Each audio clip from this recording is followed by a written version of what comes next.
We got breaking news. ESPN's Adrian Wojnarowski saying that Chauncey Billups has withdrawn his name from consideration for Cleveland's president of basketball operations job. Of course, David Griffin and the Cavs parted ways in June, and now Chauncey has decided he's not going to take the job there in Cleveland. For much more on this, let's bring in Woj. And Adrian, what more can you tell us about that decision by Chauncey Billups?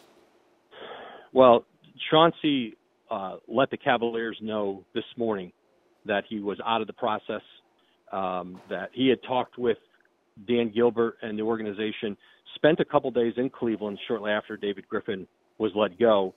And then there's been a back and forth here for the last over a week between the sides, and they never could come to an agreement on the parameters on the job. And I think, and Chauncey just issued me, I just got a statement from Chauncey that'll be posted here soon at ESPN.com. But essentially he's saying that the timing, he'd like someday to still run an NBA organization, but for him, the timing wasn't right, and he's going to stay.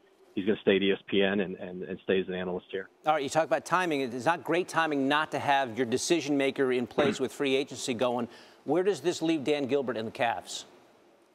Well, they have an assistant general manager, Kobe Altman, who has been manning the phones, been running their trade talks, their free agency, and Dan Gilbert is very hands-on there, and that's part of the reason Dave Griffin is no longer there. And the owner takes on that role there, and that's the case in many other organizations too. But Altman is very capable, well respected around the league.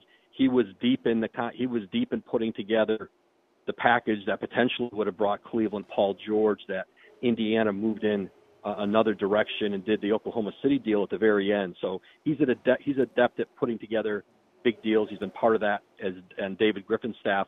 So for right now, Kobe Altman will continue to lead their front office, and now Dan Gilbert has to pivot and decide whether he wants to look in the direction of Altman or does he want to continue to look outside the organization to target someone else, because Chauncey Billups was Dan Gilbert's target from the moment that he let David Griffin go. Hey, Adrian, obviously over the last few years, LeBron has been a pretty good recruiter there in Cleveland. We've heard that he's been less active with free agents this offseason. What should we read into that?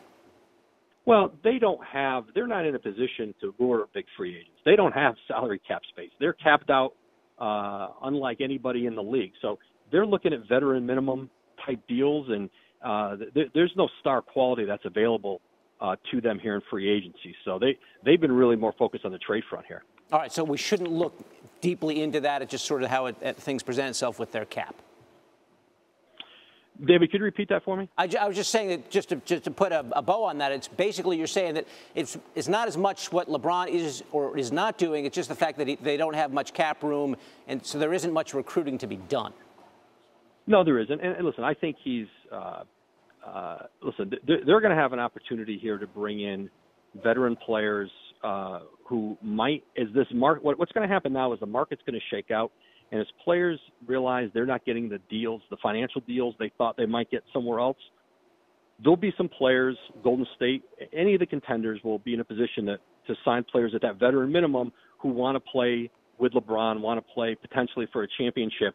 But free agency isn't quite to that point yet. A lot of those players are still looking for bigger deals. That usually shakes out over the month of July here. Okay. Our NBA insider, Adrian Wojnarowski, giving us the news that Chauncey Billups will not be in the front office of the Cleveland Cavaliers.